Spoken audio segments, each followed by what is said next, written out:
Welcome back to Infinite Rabbit Hole. I'm Jeremy. I'm going to be your host today as we present another chapter of the National Park Mysteries. This time we're on part 6, and we're going to be talking about the Crazy Mountain Range up in Montana. Now, we have one case today. That's a pretty good one. Talking to the guys already, Jake thinks he can punch holes in it. I am already sort of skeptic. I'm very interested in what he might be presenting because honestly, this is a head scratcher to me. But before we go ahead and get into our opinions, we got to bring everybody in. Today, with me, I have Jake and Jeff. Jake, how are you doing today, bud? Dude, I've had a hectic morning. It's been awesome. My pastor, he's a Navy chaplain. He's getting orders somewhere else, and he has a dog that they can't take with them. They already have 4 kids. He's going to be gone a lot in this next duty station because he's going out with some Marines and stuff. And they gave their dog up to the place that they adopted her from. We had her over here for a week or so. We were dog sitting for him and got along with our dogs. His puppy it's like a German Shepherd mix, and it was just so loving, really fit here.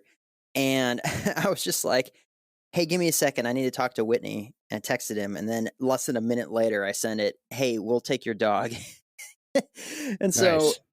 hitting him up, he's hitting up the place, the adoption place. They agree to let him take her back, such short notice. Because what they do is they take him, they do like a whole medical check, and then eventually they put him back out for adoption again. But they're like, yeah, we'll let you, take her back. And we understand the circumstance. And so later on today, hopefully, we'll be getting a call that he's got her, and we'll go pick her up and get her stuff and everything. And Whitney and I have been talking about getting another dog, so that's awesome. We're super super stoked. Nice, dude. That's Yeah. awesome. Hell yeah. Jeff, how are you doing today, man? I'm doing pretty good, buddy. I got a mild hangover, but I'm good. Kind of hungover? Good. I'm Well, good. you deserve this then. I want to make sure everything is nice and loud and Mhm. drawn out and a lot of quick, sudden sounds Oh, I got a headache already. and things you have to think about. And try to make a lot of thinking things go in your brain today. Make it think about things, dude. Here at Yeah. Infinite Rabbit Hole, if you show up to a recording and you're not at your best, we make it the worst possible experience for you. Yep. And I am now turning over the reins of this episode to Jeff. Oh. No, it's not that bad. Just a mild. Jeremy, you were sick like 2 episodes back, and you did all the talking. So I mean, it's only fair. I was. I don't even think I said anything about that. I'm probably gonna be like, why does he sound stupid? Yeah, Anyways. sounds That's slow today. Anyways. All right. So we're jumping back into the National Park Mystery Series. Why? Because you guys like it. There's some of our better episodes, and you guys seem to really show that you like them. The numbers are through the roof every time we do a National Park Mysteries episode. This time we chose something that we knew was only going to be one part. We're trying to do less 2-part episodes, at least back to back. I know there's going to be one coming up here soon. Sorry about that. But unfortunately, the story is too long for it to be in the one episode. So, but this one, we are only doing one case today. And to me, it's a doozy. I think it's a good one. So real quick, before we get into the subject of tonight, the case, we're going to quickly go over some of the important things to know about the Missing 411, which is where we base our National Park Mystery Series off of.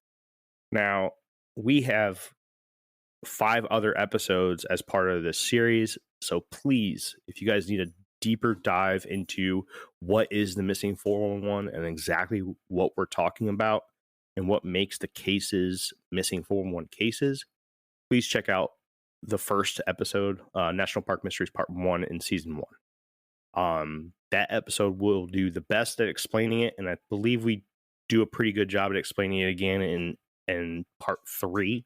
But I'm not going to sit here and beat a dead horse. I'm going to actually jump into the real important stuff that you guys need to know to kind of just get you caught back up and up to speed with what's going on in Missing 411. So, we have this gentleman. His name is David Paulides. He's an ex-cop, and he's also a Bigfoot researcher.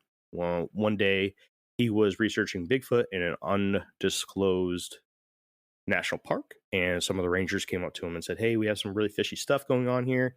Will you take a look at it?" Basically, he uncovered this whole thing with people going missing in the national park system here in the United States and Canada under extremely strange circumstances. And definitely some strange ones. Real quick, let's go over some of these, what he calls profile points.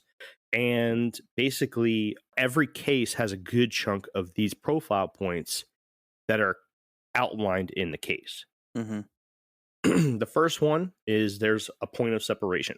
So there's a point where someone gets separated from somebody else or goes off on their own, whatever it is. There is usually a point of separation. Obviously, I know a lot of people are like, duh, that's when they go missing. I get it. Just hang tight. All right. Another one is time of disappearance. Most of the time, people will go missing during the mid to late hours of the day. And that is very common in a lot of these cases.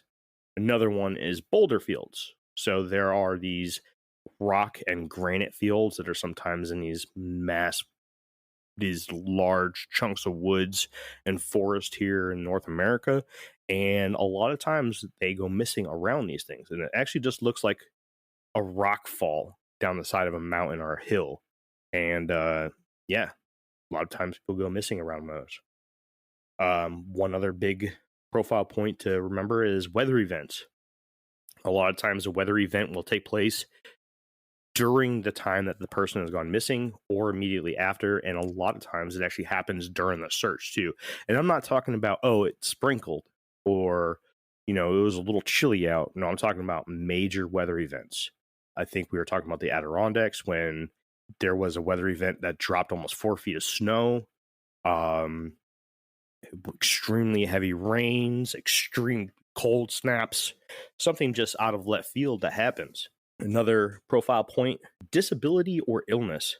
There is usually there's a victim that has either a disability or an illness that they are aware of or unaware of. There has been actually quite a bit of these cases where the person didn't know that they had a disability or illness, or people didn't know that they had it, and it was hidden from their friends or whatever, and it didn't come to the surface until after the person was missing, and their family made them aware that yes, this person does have something that could affect them and cause them to go missing.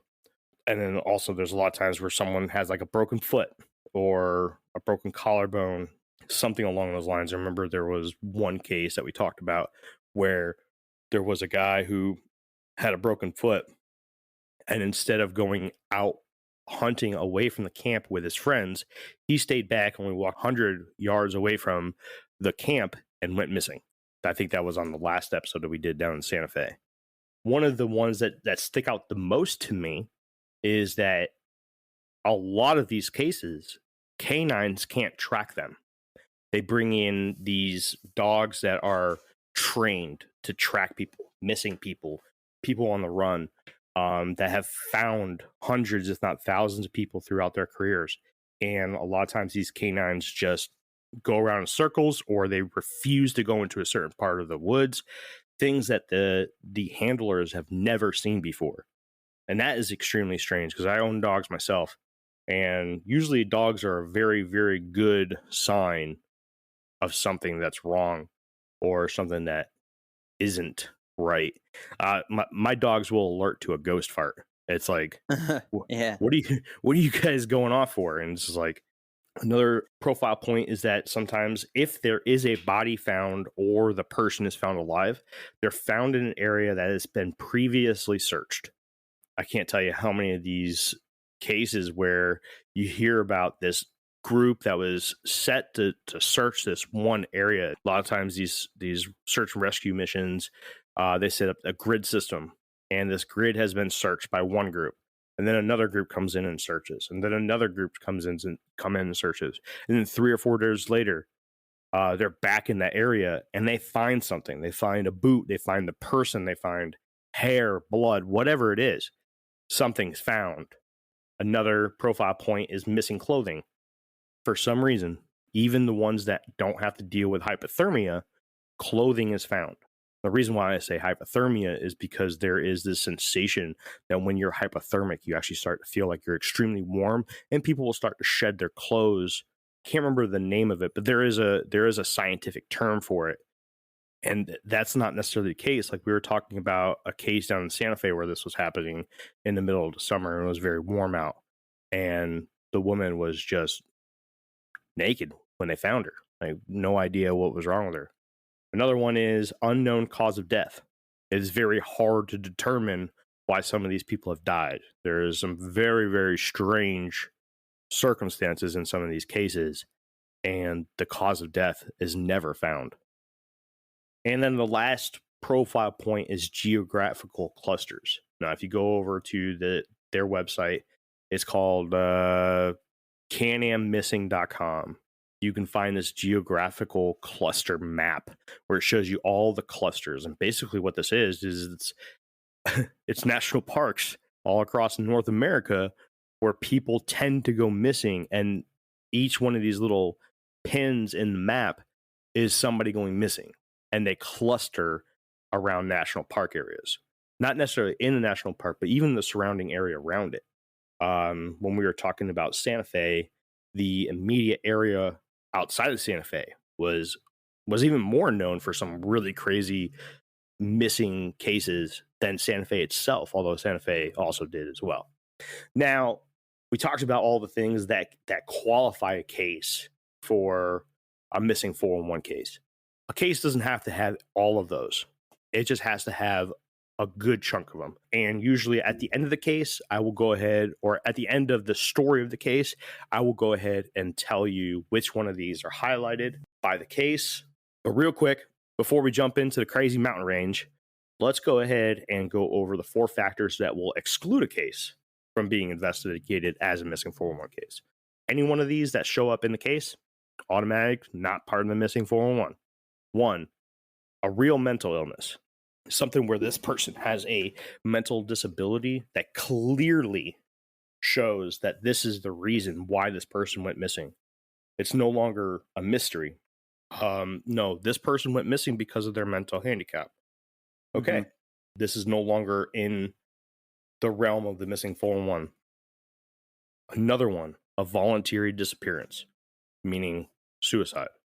If we know for a fact this person walked into the woods to never come back, they will not investigate it as a missing 411 case.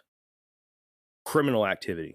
If someone was stolen or kidnapped, pretty much, right? Someone got kidnapped or abducted and was taken out there and killed. That is not a mystery. That person was unfortunately killed. Right. They were a victim in a crime. Right. And then the last one is signs of an animal attack. Again, this eliminates the mystery part of it. And there's no question this is an animal attack. So there's no reason to investigate it as any strange case or causing of the missing person. So any one of those 4, any one of these will eliminate a case from being investigated as a missing 411 case. All right. So before we get going, Jeff, this is your first National Park Mysteries episode. Do you have any questions before we get going? Pretty much summed up what I would have asked you about, which would have... Okay. Yeah, you nailed it. Good job, bud. Cool. Proud of you. Cool, man. Well, so let's jump into the crazy mountain range in Montana. Big Sky Country. Last time we talked about a state and its nickname, we ended up coming up with Finland. But yeah, this area has a lot of sky, so no doubt about that. All the sky is in Montana. Yep, all of it. All right, a lot of sky. So let's talk about the Crazy Mountain Range National Forest. It's about 235,000 acres in Montana, and it's not part of the Rocky Mountain Range. It's actually a little island of mountains by itself. Most prevalent animals or predators there are black bear, mountain lions, and wolves. People say that they've seen grizzly bears there, but there is no proof, and they're not listed as living in the Crazies. And there are many different theories as to how this small island of mountains got their name. The most popular theory is that a homesteading group were all massacred by a group of natives, except one woman who was out walking the paths at the foot of the mountain. And when she returned, she found her entire group killed, and she went crazy with revenge on the killers and fled to live in the mountains. So the name was given to this mountain range as the Crazy Mountains. I've come up with 5 or 6 different reasons why they were called the Crazy Mountains, but this was not only the most prevalent, but I thought it had the best story, so that's where I went. All right, so let's jump into the case of the day. We are going to talk about one Aaron Hedges. Aaron is 38 years old, and he went missing on September 5th, 2014, near Campfire Lake in the Crazy Mountains, Montana. He was a well-regarded hunter. He was someone that everyone knew as having a ton of experience, not only in hunting, but being in the actual area of his disappearance. Aaron knew this area. He came to the area to hunt every other weekend, and he had random caches all around the area for his hunting expeditions. Caches, meaning, if anybody's not familiar, is a hidden bundle of supplies. So let's say extra ammunition, dried out food, or freeze-dried food, an extra t-shirt. You know, a lot of times people will dig a shallow hole, wrap it all up in a trash bag, throw it in the ground, and come back for it, you know, if they need it. And basically this helps you from having to walk more stuff out into the woods, you know, because backpacks get really heavy. Mm-hmm. So it actually, yeah. Is it pronounced caches or caches? Cache. So there's what the benefit of that is. So on September 3rd, Aaron Hedges heads out to join 2 friends for an elk hunt. They were going to pack hunt, which means that they were going to hike and camp. And they had 2 horses and a mule. They had planned on a week-long trip out to Campfire Lake, and during their hike to the lake, the horses freaked out and caused a wreck where a lot of their gear was lost due to being damaged and wet. Aaron's most important loss that day was his sleeping bag, and all 3 men made it to Campfire Lake. Now that's a really important part because that actually explains why Aaron went to go do something that we'll talk about here very soon. On September 5th, 2 days later, Aaron began hiking up a trail away from the camp that they were all camped out to a place called Sunlight Lake to recover his cache that he had stashed there from a hunting trip a year before. The reason why he went up there is said that the cache was supposed to have another sleeping bag. He slept 2 nights without a sleeping bag, and it was getting a little chilly at night, so he went to go hike out there and get supplies. According to his buddies, Aaron left for Sunlight Lake at about 10 a.m. on September 5th. At 5 p.m., Aaron makes contact with his hunting buddies via their GPS radio. Apparently, he claimed to have missed the split in the path which led to Sunlight Lake. But because of this missing turn, he was not going to make it back that night and told the men that he was going to seek shelter until daylight. The GPS tracker showed that Aaron was off the path that he should have been on, and he had missed his turn at the fork in the path that he should have taken to get to Sunlight Lake. So his story matches what the GPS was saying. The guys back at camp spent the entire day of the 6th waiting for him.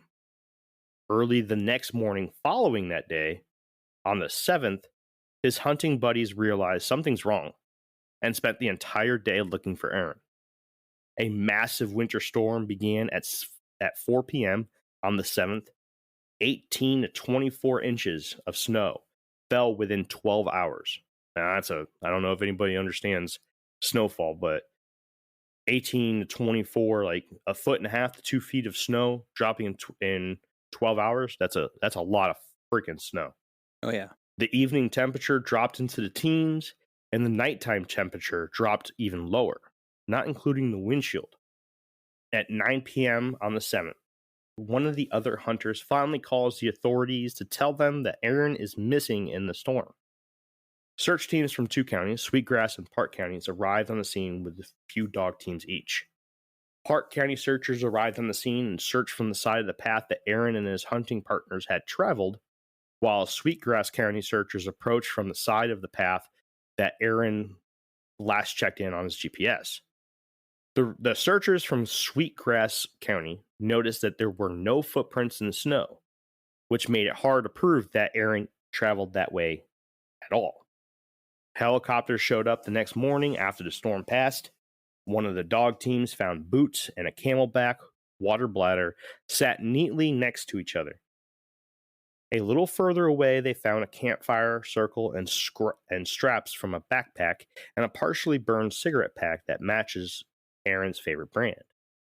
The items were found in a place that showed Aaron continuing to hike further away from his last known GPS location, further from his missed turn that would have led him to Sunlight Lake. Interesting fact about the boots and the camelback was that they were found in an area that was searched on the previous day. The searchers who found the items were the same searchers that were searching that area the previous day. 2 days before the items were found, a team of searchers surveyed the same area looking for signs of Aaron, and nothing was found. Removing clothes and making irrational decisions is a sure sign of someone suffering from hypothermia. The search for Aaron concluded on the 22nd of September, 15 days after it began. In total, there were 60 ground searchers, 20 canine teams, and 2 helicopters as part of the search that ultimately failed to find Aaron. So, before we jump into the next part of this story, is there any questions or comments, anything that sticks out that you guys want to talk about real quick? So, when I was reading about this, I had read that he had, they found his boots, literally sitting side by side, placed nicely on a trail or wherever it was, I guess. I don't know if you came across that or not. Yeah. So You said the what? His boots. When he took his boots off, or when they found his boots, and they're sitting side by side next to each other. So in my mind, I'm like, if you're suffering from hypothermia, you're not going to take your boots off and set them all nicely down on the ground. Right. You're going to kick them off. You know what I mean? Shit. I mean, I get home and I kick them off across the house. You know what I mean? From what we're seeing so far, my point of view, I'm thinking that this is foul play. That's what it sounds like. Like somebody hurt Aaron in some way or abducted him and took his boots and put him down. Either that or he placed him down nicely as he camped out for the night in that location, but there was no signs of him camping out other than the fire. I mean, maybe he was sitting there trying to be warm, but that doesn't explain why you would take your boots off. There are some strange things here going on. I can always tie Bigfoot into this. It just sounds to me like he was signaling which direction he was going, perhaps, like depending on the direction. Maybe that his boots were facing. Maybe it'd be like a sign, like, "Hey, I'm going this way." Maybe. I wonder if they picked up on anything like that. That would have been interesting. I'm looking at these 2 maps that I pulled off of the movie, and it shows where their search area is and then where the boots were found. And I'm looking at the points of the mountain to determine if they had actually searched that area, because there's a huge blob where they searched from where the cache was at, and then to where his GPS location was at, and then went back down to where the camp was, right? It's like a big wavy V, pretty much, like these 2 trails.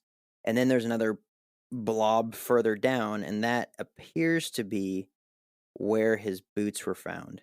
And you said that they had already searched that area, and then they found the boots? Correct. Okay. Can you So that send just that picture? possibly blew a hole. Yeah, I put it in the drive, or not the drive, the chat. It would be really nice to see these 2 maps side by side.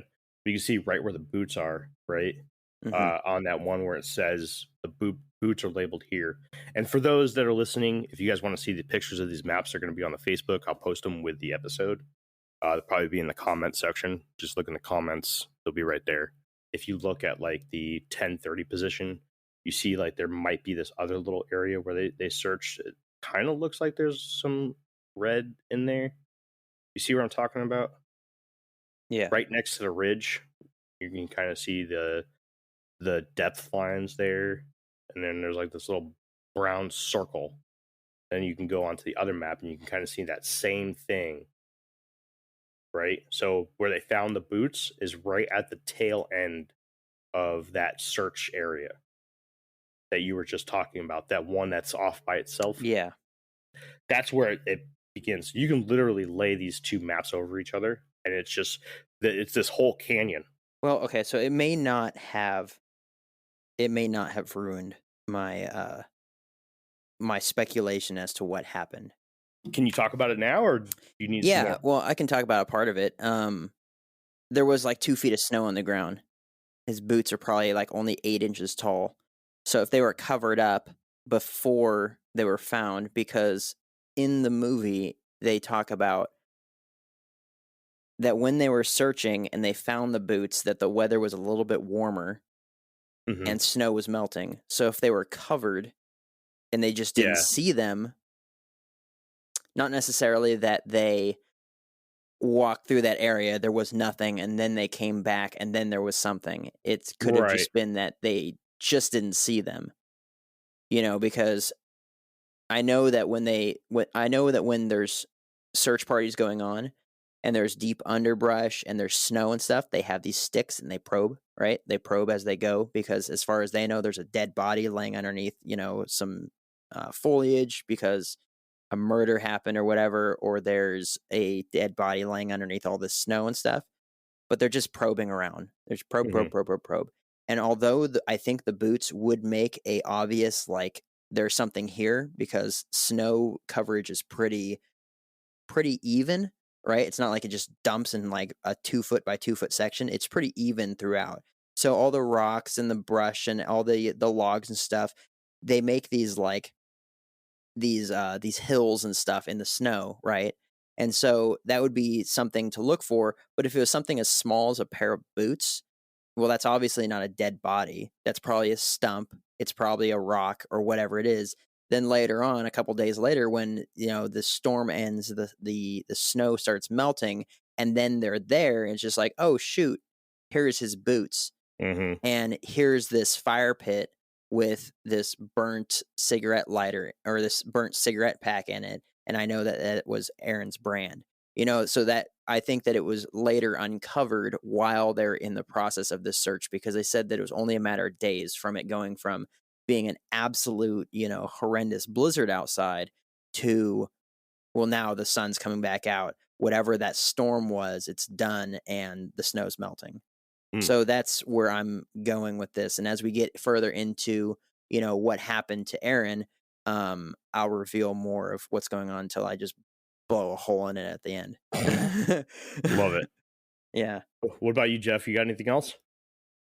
Not yeah. I got to You can keep going. You can keep going. Okay. All right. So let's move into the next part. 9 months later, 9 whole months at a ranch a rather far distance away, the father of one of the owners was performing maintenance on their property fence line when he discovered an orange hunter's vest in the shrubs.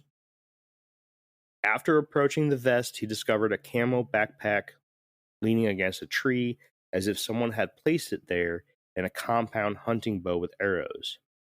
Inside the backpack, there were wrapped snacks, a lighter, a gun, and a hunting license of Aaron Hedges. The owners of the ranch reported the items to local authorities, and a search team set out to look in and around the property for signs of Aaron. Searchers found a metal thermos sitting on a large rock not too far from where the backpack had been found, with an open sports drink bottle sitting next to it on the ground. From this position, anybody sitting or standing on or by this rock would have been able to see a road and many different homes and buildings. No other signs were found of Aaron at this location. That's our next stopping point. What else can you add to this, Jake? So this is a distance away. This Yeah. is quite a ways away, and it's going to lead further into my final point. So I'm going to hold it for now. Okay. Jeff, you got any questions or concerns or bitches or gripes? I'm just wondering, like, he had a GPS on him, Yeah. like what? I don't know if he had a GPS on him or that his radio showed his GPS location. I don't know if it's the same thing. They described it in the documentary. By the way, if anybody's wondering where we got most of our information from. There's a free documentary on YouTube called The Missing 411 The Hunted. This is one of the cases that they go over. So if you guys want to see a nice documentary of it, please check it out. It's really awesome, really good stuff. But in the documentary, they just described it as a GPS and radio. I don't know if it was a GPS or like what Jake was saying, it was radio with GPS capabilities that just showed his, location, or if it was an actual GPS where he can see like the area that he's in and all that stuff that help you with directions and stuff. Not sure exactly how or what it was that he had. He was chipped like a nano dog. trackers from the government. He's chipped like a dog. When they got him at the kennel, they put the microchip in his scruff chip so that they could find him later. So I'll move on to the very last section of this. I know this is a quick one, but we want to make sure that we got this all in one episode. A year later, so we've already passed 9 months after his initial disappearance. A year after those 9 months, and 6 miles away from the ranch, a skull was found under a dead tree by a tourist who was staying at a local dude ranch. Authorities again arrived on the scene and found a pelvis bone, a jacket, and Aaron's cell phone. The remains of Aaron Hedges were found 23 months from his time of being reported missing, and 11 miles as the crow flies away from the camp at Campfire Lake. Now, real quick, before I unleash this to speculation and Jake blowing a hole in this a mile wide, let's go over those profile points really quick. The profile points that were in this case was there was a point of separation. The time of disappearance was supposedly correct, but we don't know exactly when he quote unquote disappeared because they went a whole day without communication from him. It was near Boulder Fields, and you see this clear as day on the documentary. It was near water. There was a river. Weather event. You had that 18 to 24 inches of snow. Canines were unable to track him. One thing that I failed to mention was that there was a very prominent canine who had a very healthy career, very good, solid career in tracking missing people, who downright refused to go to this area up on a ledge. And that was nothing that he's ever done before. There was missing clothing and, of course, an unknown cause of death that obviously, because if you're at the point where you're just finding a cranial skull or a cranial cap and a pelvis bone, you can't tell what happened. The 3 that didn't make it as a profile point in this case, there was no disability or illness. There was clothing found in an area previously searched, but he was not found. So that's why I didn't add that to the common profile points. He was not found in an area previously searched, and this is not technically a geographical cluster for the missing 411. There are disappearances that happen in the crazy mountain ranges, but this is one of the lone cases, like the outliers, the lone wolf, where this is a strange case that has everything to do with the missing 411. 8 out of the 11 profile points were matched on this case, except for disability or illness, found in the area previously searched, and part of a geographical cluster. With that being said, who wants to start, boys? I want Jeff to start. Okay, fine. I'll start. So here's the thing, right? Yep. It's freezing cold. Okay. This guy is he's an experienced hunter, so he knows what he's doing. He's a woodsman, right? There is no reason in my mind why this guy would have taken his boots off. I don't even, I get the hypothermia thing and like, your thought processes aren't quite what they should be and all that kind of stuff. But, even if that's the case, you wouldn't set them nicely down, right? The fact that he's found miles away from I believe he was found like 6 miles away from his boots. Like that's where the remains were Yep. found. Was like 6 miles from the boots. Yeah, it was a total of 11 miles away from the lake. Right, and 6 miles from the boots. This is the thing. If it's freaking freezing, right, and there's, sharp rocks and all kinds of stuff around, how are you walking 6 miles with no boots, freezing cold? Even if, especially if you're suffering from hypothermia, you're not going to make it that far. You know what I mean? I don't know, man. I'm thinking that this dude was probably deleted from the simulation.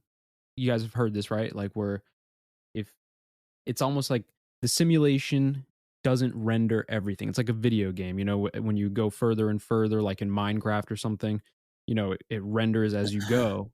So I'm thinking to myself, Everything's in like, stasis. right. So he goes off into the wilderness and the simulation just isn't rendering where he's at. So he just disappears because there's nothing there until a year later when, I don't know, the simulation finally rendered where he was and there's his remains. Some weird shit. Dude, I am so fucking happy that we added Jeff to this team. I needed to add somebody like you, dude. This is great stuff. I love it. Love it. Don't agree with it one bit, but I love it. Or pocket dimension, maybe he accidentally stepped into a pocket dimension. Man, now you're taking my thing. Jeez. Oh, okay, my bad. Yeah, well, go ahead. Stay in your fucking lane, Jeff. No, Well, how am I supposed to? I believe can't in the real read your world. mind, Jake. Can't you? It's a simulation. If he was killed by a bear or something, we would, they would know that, so. Dude, he would have been eaten right there and then. That bear's not dragging him 11 miles to go eat him somewhere else. That's bullshit. Right. No, I actually would like to go first before Jake because Jake promises this to be a big ordeal. Oh yeah, I'm very confident in what happened. I'm actually going to say that I don't personally think, at least until Jake proves me wrong, because the last time we were told that we were going to all be proven wrong was by CJ on one of these National Park Mystery episodes, and he ended up bringing a doozy. So take a listen to the Santa Fe episodes. It's 2 of them, and find out what CJ ended up saying. It actually makes a lot of sense. I think, man, it's really, really tough to say. I don't believe that he slipped through another dimension. I don't think that this was a pause in the simulation or that he was just trapped in stasis. I hate saying it, but I'm just saying this as a possibility. Okay? As a possibility that makes too much sense. The Bigfoot got him. I have to say that this case actually really reminds me of the Albert Ostman case.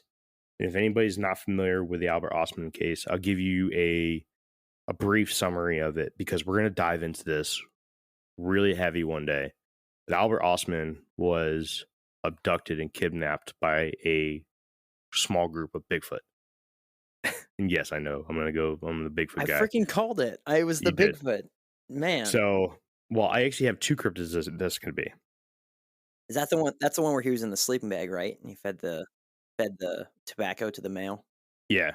In that story, they took his shoes off and they were interested at the shoes because, they don't have covered feet or anything. This sounds like he could have been kidnapped by a Bigfoot. I know that sounds extremely woo-woo.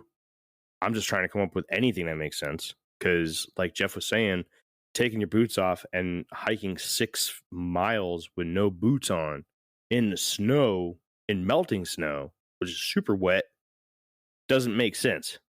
It just doesn't. And then you get to a point where your stuff is sitting next to a farm, next to a road where you can see the town from. You can literally see the town in the distance from this rock or the stump that all this stuff was found on. Doesn't make sense. And this was 9 months later that his stuff was found. Not saying that that's where he was 9 months from then, but just saying that he was there at some point. He could easily have made himself home by going to knock on the door of the farm or walking on the road towards town.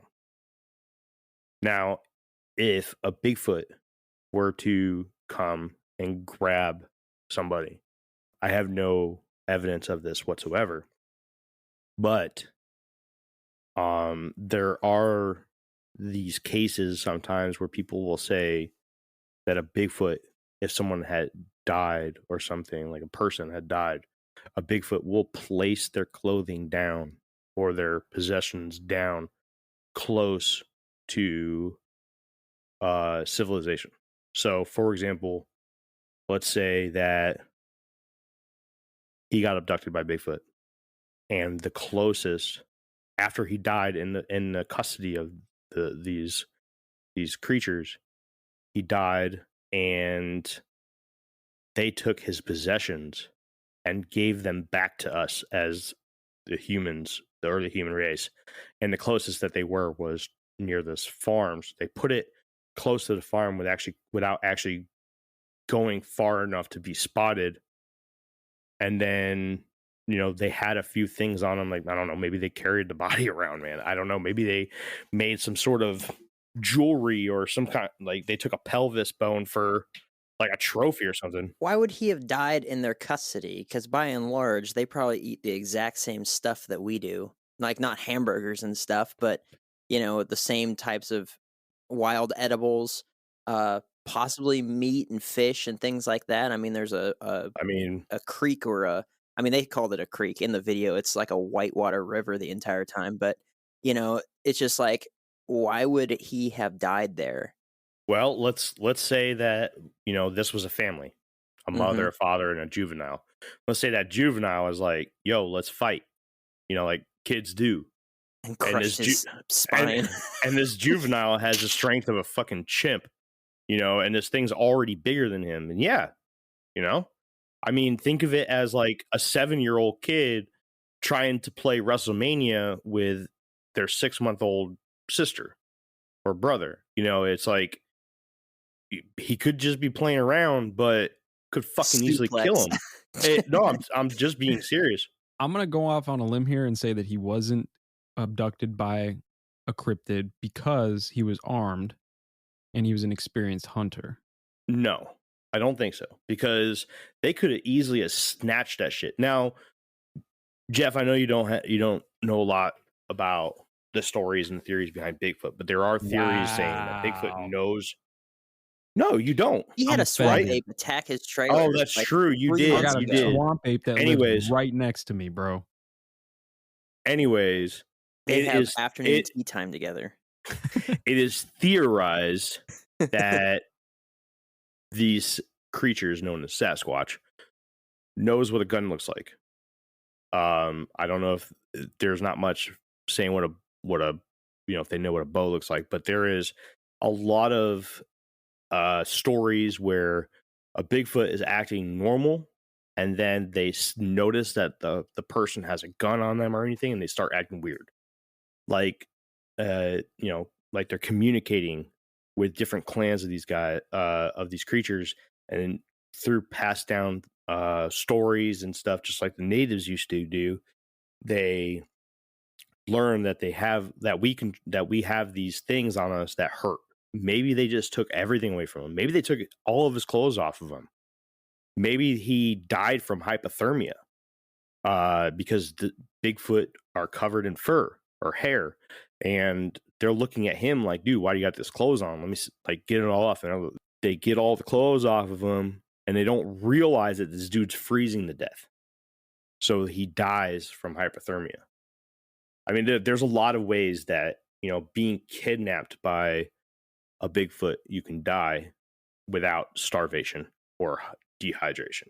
And not to mention, Bigfoot might be taking some mushrooms, man. And they're like, they're all used to it. And he gets like a fat fucking dose of mushrooms that just sends him on this journey, bro. And he ends up walking right off a cliff. It's funny you say that, because I actually had the thought that maybe while he was lost, he may have tried to do a bit of foraging and ate some mushrooms, and maybe he was just tripping balls and didn't know what he was doing. And that could be too, because that shit will fuck with your senses. It will, like, you could be like, oh, bro, it's fucking hot out here, and take off your boots and set them down nicely, and all of a sudden, 11 miles later, you're dead next to a dude ranch. That could be. It could be that actually is something that doesn't relate to a cryptid. That is a good possibility. But let me talk about the other cryptid real quick, and that is a thunderbird. Thunderbirds are spotted quite a bit in Montana. They're giant. They're huge. Let's say homeboy was walking down the path, the wrong path, because he was supposed to go up to this other lake, and got swooped up by Thunderbird. The Thunderbird dropped him at this area next to the farm. Maybe, there was like a scuffle between him and the bird, lost a bunch of his stuff, and then was finally taken to his final resting place, a total of 11 miles away from where he initially got separated from his group. Those are my theories. I do like the mushroom theory, though. That is a good one. But I am very interested to see what Jake's got. Yeah, both of those theories are dumb, but I've got it. I've got what's going on here. Hey, everybody. Bear with us while we take this quick break. Okay, so right now, if you guys could do the same, just so you can see what's going on, I have the Facebook, our Facebook Messenger pulled up, and I have those. I'm kind of split screening between Zencaster and between the Facebook, right? And I have those two pictures I took of the search map, and then the location of where his boots were, and then the line says 6 miles, and it goes to where his remains are. If you guys could pull that up so you could see what the heck I'm talking about, that would be cool. And like we said, we'll put these in our Facebook. I'll actually, I don't know, I'll use my cell phone, and we'll go on to the video, and I'll take actual screenshots so you don't just see the outline, around my TV and stuff. It'll be nice and clear, and we'll put those up on the up on our Facebook so people can have a frame of reference too of what I'm looking at. So here we have, in this first picture, we have this search area, right? And it shows the cache, it shows the camp below it, on another, or the cache is on a ridge, the camp is below it at the lake, and then we have his GPS location. So here's what I think happened, right? So right in the beginning, his mule that has all of his stuff on it goes completely ballistic, gets spooked, throws all of his stuff down. I didn't hear, I know that Jeremy, you talked about it a little bit, but I didn't hear whether or not they talked about like his stuff was just lost, or it was destroyed, or it got wet, or whatever it was. But the way I framed it in my mind is that when they're flying around the helicopter in the beginning, and they're showing them, and they have the red marks on the ground, they're like, oh, here's where the boots were at, and here's where the camp, you can see the camp right there over the ridge, and here's where the cache was at. There's that trail that they were on, but all around it is just shale, and it's crazy, and it's impossible to if you get off the trail, good luck to you. And they actually mentioned that the sheriff that they're interviewing in this video, he mentions that. He says the reason why we stuck to the trail is because it's so rugged there, and it's hard to imagine that he would have gone off the trail and then been able to get back on it. It just doesn't make any sense, because it's like steep drop-offs, cliffs, even if they're little short cliffs, but there's cliffs nonetheless. You go off this trail, and it's just, and he says it's so shaly right there that it's like you take one step forward and 2 steps back every time you take a step, because you just can't get any traction, and it constantly moves out from underneath your feet. So it's incredibly rugged. So I don't know if, this mule was spooked, and maybe his stuff came off its back and just went straight down off a cliff, and just all right, it's gone, right? So he goes back to this cache, and he goes to get his stuff. Now, the only part I have in my theory is that I don't know why he didn't take this fork where it's obvious, and they said that in the video, it would be unmistakable. You come down here, you take this fork, and you roll down. You go down towards the lake. Now let's just say, because they waited an entire day before they started searching for this guy. And then when they started searching, the temperature plummeted, the storm happened, all that sort of stuff. So let's just say, for argument's sake, that he was at this cache for a really long time. Like, to where, and we're looking at this map right here, and if it's as rugged as they say, and this is actually a pretty fair distance. This isn't like hey, you're just gonna walk over this hill, here's your stuff. It's, a couple hundred yards away. This is like a few miles, right? Real So quick, he's getting that camp is at Campfire Lake, right? right. Okay, go ahead. Sorry. So I'm looking at these two mountain ridges right here, and I don't think this is some easy, a couple miles, whatever. I think this is probably 5, 6, 7 miles, right? Maybe. Like this distance between the cache going all the way down to that fork and then rolling back down to the camp is probably quite a bit.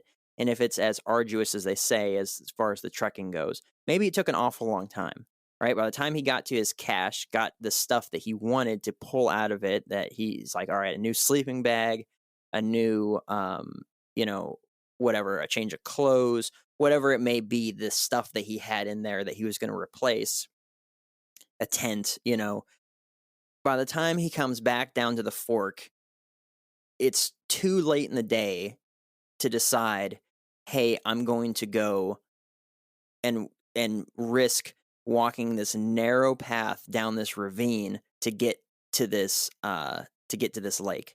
So I'm going to go just past it, past the fork. I'm going to find a place where I can bed down for the night. And I think that's where his boots were found. Or because it was later in the day, he missed this fork entirely, because if you look in this first picture where it has the location, the GPS location, down past that, and you see that in the next picture, is where the boots were found. And there's this point. But right there, there's also a fork where it goes down to another lake. There's a little lake down there. So maybe he walked right past it because it was later, and he went down to where this other fork was, because there's two lakes. It literally, it mirrors itself. Like if you were to just square out this little V where the cache is, it goes down to a point and then it rolls down to the camp. If you were to take a copy of that and then paste it next to itself, literally the trail does the exact same thing. If you go just past the GPS dot down to where his boots were at, there's another fork, same little pointed ravine area, rolls down to another lake. So I think that maybe he had just walked past it, or he had gone down here to camp out. Maybe it was off a ridge, it was away from, wind, whatever it may be. This is, the theory that I have. So the boots were taken off intentionally. I think that he got one thing that would not have been apparent to someone who found boots in a foot of snow or whatever, is if his boots had been wet at the time he took them off. If they had been wet because they were filled with sweat, because he's, just trekking through all this crap this entire time. If he took them off because he was trying to make camp, they said they found a half-burnt cigarette pack and then a half-burnt tinder bundle. So that leads me to believe that he's making a fire, which either he's making a fire to dry off its boots, which he had taken off, or he's making a fire to make camp for the night. Either way, that's where he's at. He's intentionally there, and he's trying to do something, whether it's, hey, my boots are wet, my feet are freezing right now, I'm going to take my wet boots off, I'm going to try to dry them out some, and then I'm going to head back, or I'm going to camp out here for the night, and then I'll head back in the morning, right? So that's where my head's at right now, because I'm thinking about this from a logical perspective. What would I do if I was on a hunting trip and got lost in the woods? or not lost, but say like this took longer than expected, and I'm not going to risk my life walking this super steep, ridiculous trail in the dark with my headlamp. So instead, I'm just gonna hang out here, and I mean, it's not like I can call my buddies. I think this distance in itself is too far for most radios to do, unless you're doing like a really hardcore, like a Bofang, that's like a CB radio. But here I'm just gonna hang out here tonight. I know where my friends are. I know they'll be expecting me in the morning. I'll head back when I get there in the morning. I'll tell them, what happened, and just be like, hey, thanks for waiting up for me. Let's continue with our plans and stuff. So, however, in that video where you see the helicopter flying and stuff, and I mentioned this, they keep calling that river that's running down there a creek or a crick. They keep calling it that, but I'm looking at white water the entire time. It's just barreling down, and I was just like, well, what I would call a creek and what someone else would call a creek or a crick is quite possibly two totally different things, because I'm thinking like like a creek, like like 2 feet wide, trickling Yeah. down, that sort of thing. Maybe their version of a creek is like a river is like the Mississippi River, and then anything smaller than that is a creek, because that looked like a whitewater river the entire time they're going over it. There's a lot of water moving. It's incredibly rough. Now, my original thought was that he fell off of this cliff, because where they show his boots is a freaking drop off right there. It's a significant drop off, right? Maybe it's not like incredibly steep, but it's not incredibly like far down, but there is no like grade to it at all. It's just cliff right there. So my initial thought was that he fell off this thing in the dark and it got washed downstream. However, the creek or the river flows the opposite direction from where his body was found. So I had to think about something other than that, because they were saying that was my original thing. And then later on they're like, but here's the crazy thing, like towards the end of the video, they're like, here's the crazy thing is that the creek flows the opposite direction. So it couldn't have been that he fell in there and then he got washed downstream, because if that was the case, he would have been washed into Campfire Lake or whatever it was, like the area where his friends were. So he would have ended up there eventually, even if he was dead, from hitting his head off of rocks and stuff. But what if he had to go down there to get water or something, right? Because it hadn't started snowing yet. It didn't start snowing until the next day, or it had started snowing. But let's just say he had to go down there to get water, or he did in fact fall off and he, say, I don't know, busted his head on something and got a massive concussion. Now, I know that in where they found his skull and his pelvis, I don't know if you can get a concussion without causing damage to your skull. I know it's like getting hit in the head really hard. But the way I'm figuring it is that if he banged his head on a rock, or he injured himself in some way, if say like he banged up his leg, or he jacked up his ankle or something like that, maybe, because they didn't find any of his legs or his feet or his hands or his ribs or anything like that. They found his skull and his pelvis. That's it. So as far as they know, a bear could have ripped all of his guts out of his body and then eaten his spine in half, and they would have no idea, because all they found was his skull and his pelvis. So as far as like an animal attack goes, they have no freaking clue. But I'm not going anywhere with an animal attack, but I'm just leaving that as a frame of reference. So if he had injured himself pretty terribly by, say, like falling off that cliff and just snapping his leg, then he would have been in quite a pickle, and it wouldn't have been apparent to any medical professional, because none of his legs were found, right? None of his femurs were found, his, nothing else except for his skull and his pelvis. Mm-hmm. So let's just say that it was something along the lines of that. Say he fell off that cliff, or on his way down there to go get water from there so he could, boil it in his little thing that he had, his little thermos that he had. Whatever the circumstance was, he injured himself. Now he's in a position where he's on this river, and he could either go whatever this distance is, through this rugged terrain, back down to the camp where his friends are, and then go all the way back up this trail and roll out the way that they came, or he could continue down, going against the river to this area where he knows there's farms and there's people there. And that's where you go into the next picture where it shows where his boots are. And then there's 6 miles and there's where his remains are. And they said from where his remains are, you can see farms.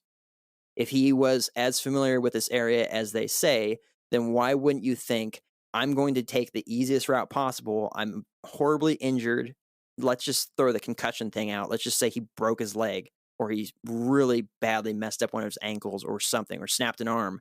And he's just like, I could either go double back 20 miles and then have to hike out again from this location where this lake is, or wait for a helicopter to come in and get me if we're able to signal for help using our apparently super high-tech radios, or I could follow this river down, 5-6 miles, and I know that there's farms down there and someone has a landline and they can call for help. So continuing with my theory, he follows this river because this trail follows this river. It's at the bottom of this ravine right here. It's up on top of him, and down below that is this river, and he's following it down there. While he's making this trek, and I don't know, I think that people sometimes get this like idea in their heads that like 6 miles is some crazy distance.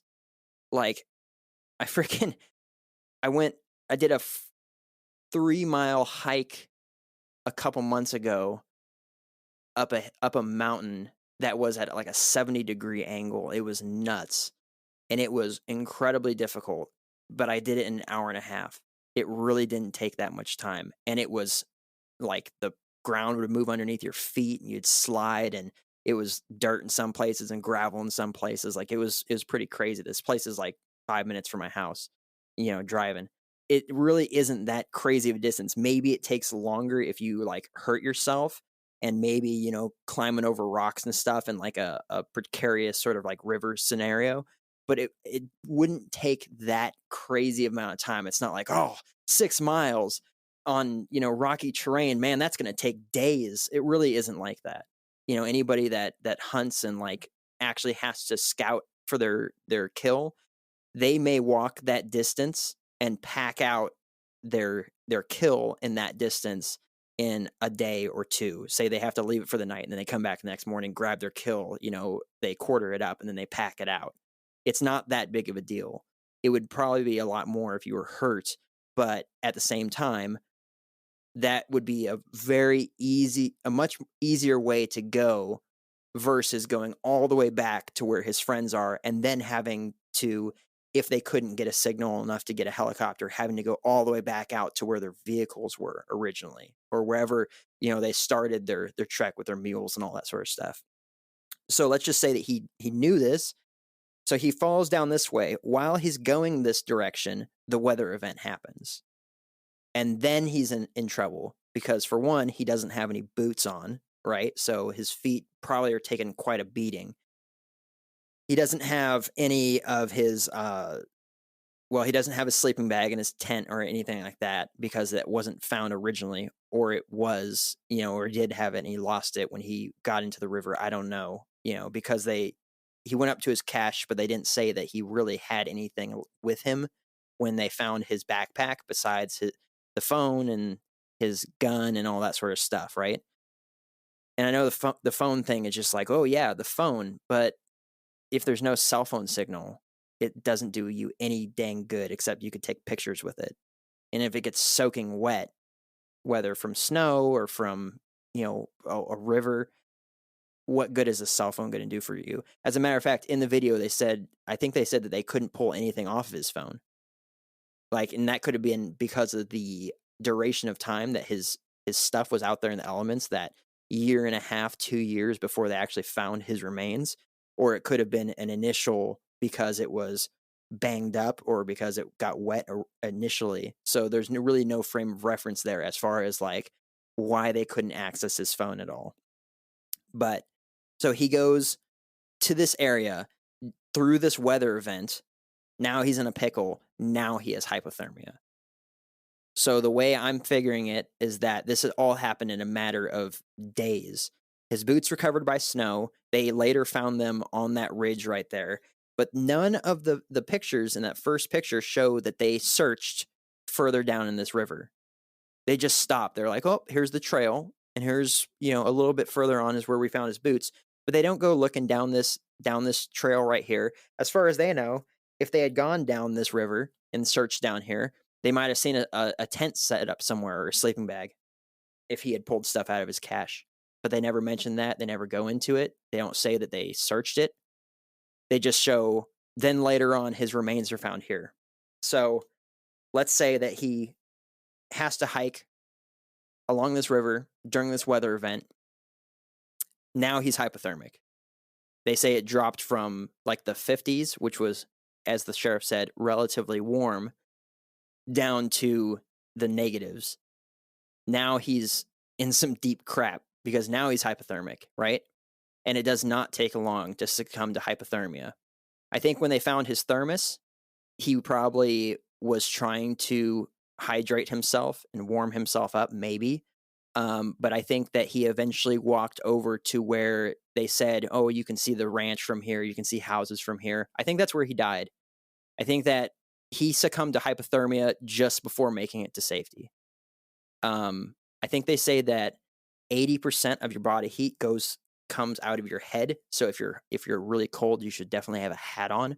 But there's a significant amount as well that comes out of your feet. And if your feet are exposed to the elements, that it will just sap the heat right out of your body. So if he has no shoes on, maybe he has socks, but let's just, you're walking down a river, those socks are toast. I think that he just couldn't maintain his body heat. He almost made it to safety, and then he died. And in that span of a year to 2 years, they said it was like 9 months, and then another year later, 9 months later, they found his backpack, I think, and his thermos and all that sort of stuff, or maybe he set it down against a tree, and now not thinking clearly, he keeps walking, and then eventually he just falls over dead. And then a year later is when they find his skull and his pelvis. So I think in that time frame, there might have been scavengers that ripped his body apart, and the only thing they left was his skull. You would not be able to see if a scavenger ate someone's body. Say they didn't touch the skull or the pelvis, but they just destroyed everything else, right? Or they, being graphic, ripped out his intestines and stuff and all kinds of stuff. Maybe he got attacked by an animal while he was still alive, because it's not like they found any of his clothes. They said that they didn't find his pants. They didn't find his, socks. They didn't find a lot of things. So a lot of things could have caused his body to be ripped apart in that time frame. There's not a tremendous amount of animals. I don't think will usually eat something that's rotting. Although animals can be scavengers, they won't eat something that's really far gone. But if it's cold enough outside, people today are known to leave their fresh deer kills outside overnight, and they open up the internal cavities so they can cool off in the natural fridge if it's cold enough. Because they know it's going to be cold enough tonight that meat's going to be perfectly fine to pack out tomorrow morning. I don't have to go out there in the middle of the night in the dark to go and try to find my deer. I'll just come get it in the morning. Hopefully an animal doesn't get it, but that's the way it is. So if it's cold enough that it's unfortunately preserved his body, and then animals come in there and scavenge him and start ripping off pieces and carrying him away, and the only thing that's left over after a while is his skull. I mentioned the concussion because that would cause you to not be thinking clearly, but they wouldn't be able to tell that if you find a skull of somebody 2 years later. There's not going to be a brain in there anymore. I think that he got most of the way there. He knew that there was going to be those houses there, and that would be the easiest way to go to seek help for whatever was the issue. And he succumbed to hypothermia at that point and died. And then in those 2 years, his body was just ripped apart. And then the only things that they found, I think that they said that the backpack was intentionally laid against a tree, and I think that was because he intentionally laid his backpack against a tree. But I don't think he was thinking clearly. And maybe he was just like, after he had that little respite where he's just like sitting down, hydrating himself, he's just like, I'm feeling awful. Say my leg or my arm is completely throbbing. I need to get help. I'm just gonna keep pushing. And he only made it another, couple miles and then he died.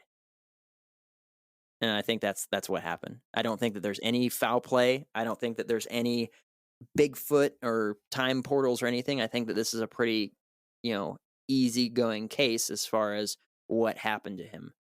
I don't know, man. I mean, with most of what you said, I agree. I can totally see it happening. But when you come to the point where he lays his backpack down right next to a farm, I mean, less than a quarter mile away, up on a little ridge where it's not even a ridge, it's a rolling hill. Well, doesn't he go that direction though? He doesn't know. He doesn't even go towards the farm. He goes, because the farm is facing one way and then off in another direction. Like, let me try to use the correct cardinal direction. What if he couldn't see the farm because of the blizzard? Maybe. And then he was just following in that direction that he knew there was other houses. Possibly. I mean, if it's dumping 2 feet overnight, there's going to be, well, first of all, it's dark outside. Mhm. Second of all, it's going to be a whiteout. Like, I've been Yeah. snowboarding one time where it didn't even snow that hard, but it was a complete and total whiteout. Like, you couldn't see 5 feet in front of you. And I just took off my snowboard. I was on a double black diamond. It was a pretty precarious trail. Like, there was a legit cliff on one side of it. So what I did was I took off my snowboard and I walked into the tree line that was behind me, and I sat there for 2 hours and I waited for this thing to pass because I couldn't see Nice. freaking anything. And so, maybe he was traveling at night during the snow event. Maybe it was the next day and the weather was still continuing and he just couldn't see it. A quarter mile is pretty far to see during a significant weather event. I don't know, man. Again, this guy's an experienced woodsman. I don't think he would make any dumb decisions. Even if he realized he was lost, I don't think that he would have tried to travel, at the end of the day, close to nighttime. I don't think he would have tried to move around if the weather was really bad. I think he would have really played it smart if he was as experienced as they say. And just for the sake of it being fun, I'm gonna go ahead and say he just got de-rendered out of the simulation or stepped into a pocket dimension, and in that pocket dimension there could have been who knows what, interdimensionals or alien grays, and he got Well, I fucked. mean, you're completely entitled to have your view of what happened. That's just mine. I can totally see everyone's explanation. Of course, you can see yours. To reiterate, I'm saying that it is a possibility that this was cryptid involved. It's not necessarily what I believe happened. I don't have a belief in what happened here. This story is so strange. There's just not enough information for me to come up with a legitimate thought of what could possibly have happened. Jake, I think most of your story makes really good sense, but the problem is that with everything that you said, and then we talked about the area near the farm where he left his backpack. It was, well, okay, he was that close to the farm. Then you have to come up with an excuse why he didn't see the farm. Then you have to come up with an excuse why he went upriver instead of going downriver. Well, this is a speculation. I mean, no, I'm absolutely looking at real world things and what I would do. Yeah, no, I totally get it. I just think that I definitely will be the first to say, and I'm sure you guys can all agree, that every single one of our explanations is a stretch. Yeah, there's holes. And there's holes in all of them. There's holes in any explanation that I've read about when it came to this. This is why this case is a missing 411. Could it be where there's absolutely no strangeness involved whatsoever in this case? Yes. Could this be him walking into another dimension and literally sitting in a No. dimension of nothing? Probably not. But it. But why not? Yeah. No, I actually don't disagree with you, Jeff, because I am a believer in multiple dimensions and parallel worlds. I am. Well, there's multiple dimensions. I mean, Well, yes, exactly. But But the pocket dimension is a specific thing. I don't know. I haven't Right. really broke that down on the show very much yet. Maybe I'll do Right. that one day for you We'll, guys. and we'll get into the whole. Yeah. We'll get into that, but it's more likely that Jake is onto something, in my personal opinion. But I cannot discount what Jeff said because it also makes sense. In fact, Jeff's explanation has zero things wrong with it. There is nothing that you can say that if something such as a pocket dimension exists, Jeff can be 100% correct and there would be zero holes in his theory. But if you talk about like the layman, right? What most people will come to a conclusion, Jake's makes the most sense. And then you have that guy who thinks Bigfoot is the one that stole, the guy. And honestly, personally, I think I'm the crazy one here and I don't make sense. But I try to fit Bigfoot into every episode because I am a huge fan. Bigfoot, if you're listening, I'm a huge fan. Hit me up, brother. what if where he put his boots down, there was a dimension or not a dimension, a portal to this pocket dimension that opened right there, or to another dimension, whichever. So say like he's just like he takes his boots off. He's like, it's getting late, right? Takes his boots off. Or he starts the fire and then he takes his boots off because that would probably be the more rational chain of events, right? And then a portal opens behind him and he's just like, what on earth is that? I'm an experienced woodsman and I've never seen that before. So then he goes, he steps into this portal, and the portal, the other side of it was where his remains were. He sees the other end of this like void that he's in, and he goes towards that. And as he's trying to go out of the portal, it closes and chops his head off. Cool, perfect. Let's get even stupider about this, and let's say, hey, you can't tell me that circumstance didn't happen because you have no clue. You're right. Yeah. And you know what? I'm going to throw an even wild one. And also it chopped his pelvis off. I'm going to get crazier. You ready for this? Okay. Dude sat down, right, at a fire, took his boots off, sat him down nicely right next to him, propped his feet up on a log and said, I'm going to warm up these nice little piggies. We're going to get back to hiking. And all of a sudden, he got attacked by a Bigfoot. And that Bigfoot He quickly put his boots back on because he's like, I'm not going to fight a Bigfoot in this winter weather with no shoes on. That's just dumb. So he puts his shoes back on, and then the Bigfoot takes him and throws him through a portal. But get this, the only thing that's not allowed in the portal is shoes. So whoever's standing gate duty at the portal is like, no, dude, can't take shoes. But he's already flying through, and he's like, crap, I got to make a split decision. And he kicks his shoes off right there at the end, and they land perfectly even right next to each other. Just a stroke of luck. And he teleports to the farm where there's another Bigfoot waiting for him that throws him through another portal. Look, and drops him off 6 miles away. I'm trying to speculate on what actually happened. You're just being silly. All right? I agree.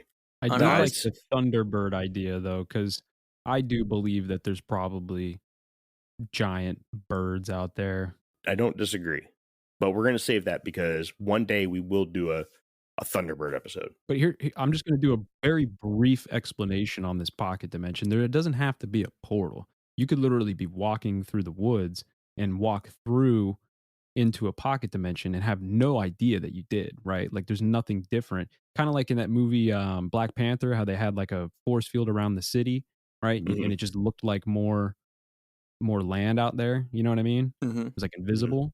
So maybe he walked into it, and as soon as he took that step into the pocket dimension, it could be an even bigger or like a more vast area or a smaller area. Like the sizing doesn't matter anymore. So maybe that's how he got lost. You know what I mean? Who knows? Maybe, I don't know. He fell into Mary Poppins' bag, Mary Poppins' handbag that has all of her stuff in there, her lamp. I guess we'll just never know the truth. I think that all opinions here were valid in their own right. I mean, shoot. Ever since I found that footprint in the woods, I'm a believer in Bigfoot. I don't know. I'd have to say that if someone was taken by a Sasquatch, and I agree with what you're saying, that whole what if there was some roughhousing going on? Because I mean, dude, chimpanzees that are like lifelong pets of people sometimes get a wild hair up their butt and they rip their owner's arms off. So I mean, Well, that it's happens, very common that they rip their testicles off. and they eat their faces off and stuff. I mean, they're pretty psycho. But let's just say he was, if not captured by a Bigfoot, was just, I don't know, led off by a Bigfoot. Yeah, And maybe. then because, let's just say because of this weather event, if and this is a small if for me, because I believe that they absolutely could exist, though I've never seen one. I've never had my own experience. But if they do exist, then they're going to have to be like every other animal out there, where when there's a weather event like this, they just know what to do. They bed down somewhere. They are able to, they go into a cave. They make a tree teepee. They do something. I mean, it's not like a snowstorm or a blizzard happens, then suddenly the deer population's wiped out again. Like, they go somewhere, right? They do something Right. to stay warm. Whether that's the insulation from their fur, it just doesn't affect them like it does us because we're not covered in fur.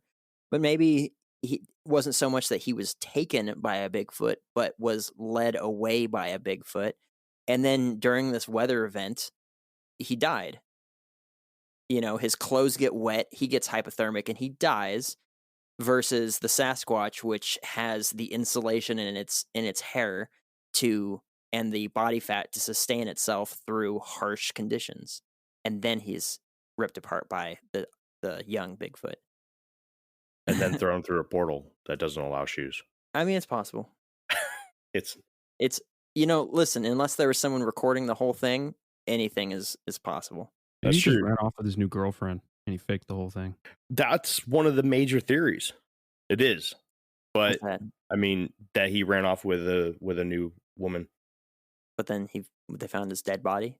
Well, maybe he paid off the coroner or whoever did the Either that or her husband found out. I need a skull with exact dental records to match mine. No, you don't have to do that. You just tell him to fake the report. Like, oh yeah, that was him. Here's $20,000. Make sure that's the thing. I'm running away. $20,000. I was be like, $20. Here you go. 20 bucks. Does anybody else have anything to put out? Is this it? Because we could speculate for days. I think that's pretty much it. I don't really got much more than that, to be honest. Okay. All right. That's it, everybody. What do you think happened to Aaron Hedges? Stop by our Facebook page, send us an email, hit us up on any of our social medias, or go to infiniterabbithole.com. Did we leave anything out? Do you know any additional information that can help us solve this mystery? We should do another poll where it should be, what do you think happened to Aaron Hedges? Portal, Bigfoot, natural occurrence, or other, and see where people's heads are with this one. And also, if anyone's interested, I have a idea for a t-shirt that has Bigfoot did it, Jeremy, Infinite Rabbit Hole, or hear me out, guys, ... Bigfoot ... Jeremy. That I'm gonna try to drop on the store because it's his line. It is. If you want to get a t-shirt that has Jeremy's favorite circumstance on there, go to infiniterabbithole.com and go to our merch shop. I'll be there shortly. I don't think that Bigfoot is evil, not in one bit. I think that there are curious beings and that sometimes accidents happen. I mean, there have been people that have been killed accidentally by gorillas and chimpanzees. And then, I mean, there's also been people that have been killed purposely by gorillas and chimpanzees too. But I think that some mysteries in this world, not all, some mysteries in this world can be solved by the recognition of Bigfoot as a species. I do.